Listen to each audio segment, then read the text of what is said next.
សួស្តីអ្នកគ្នាហើយថ្ងៃនេះផងដែរគឺខ្ញុំនឹងមកបង្រៀនអ្នកគ្នារបៀបដាក់ voice chat អ្នកគ្នាចាំបើសិនជាចង់ចេះដាក់អ្នកគ្នាអាចមើលវីដេអូនឹងបានហើយកុំឲ្យខាប់ពេល review យើងចូលទៅវីដេអូយើងអស់គ្នាជាដំបូងអ្នកគ្នាដូរមកខាងជ្រោមសិនមកអ្នកគ្នា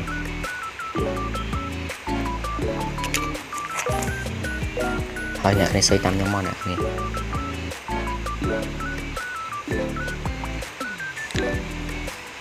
តោះមកអ្នកគ្នាចុះលើនឹងមក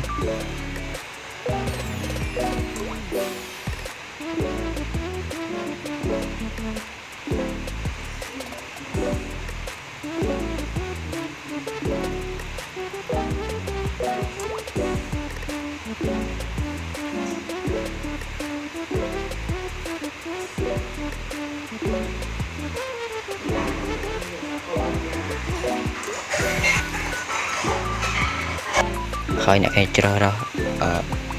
favorite មកអ្នកគ្នាហើយយក version ដែលអ្នកគ្នាលេងមកតោះមកអ្នកគ្នាចុច download មក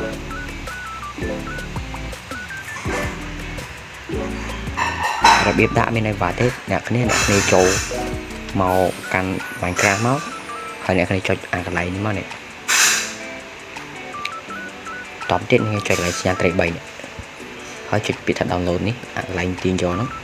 តបទៀតអ្នកចុច copy មកចុចជាប់មកហើយចុចពាក្យថាចម្លងទៅមកចុចពូចាមកអ្នកគ្នាហើយអ្នកចុច Minecraft មកអ្នកគ្នាចុចពាក្យថា mode ហើយអ្នកគ្នាចុចចម្លងមកតែខ្ញុំផាសហើយអញ្ចឹងយកផាសទៀតទេអ្នកគ្នាតែនេះចុចចម្លងហើយអ្នកគ្នា clear ចេញទៅហើយអ្នកគ្នាចូល Minecraft មក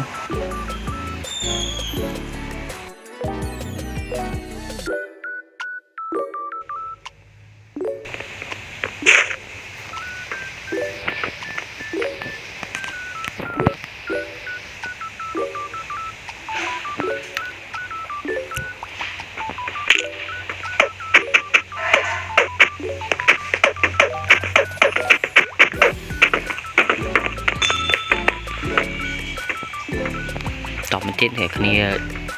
ចុចពាក្យថា Sovi អ្នកគ្នា add ពាក្យ Sovi មកហើយអ្នកគ្នាឃើញនេះហើយតមកអ្នកគ្នាចុចលេខមកគ្នាសេរីតាមខ្ញុំបានហើយអ្នកគ្នាកុំភ្លេចចុចកន្លែងនេះផងបាននិយាយលឺអ្នកគ្នាបើកកន្លែងនេះផង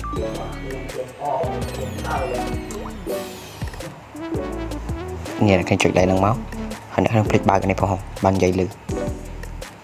ហើយវីដេអូនេះក៏មានប៉ុណ្ណឹងដែរអ្នកគ្នាបាយបាយ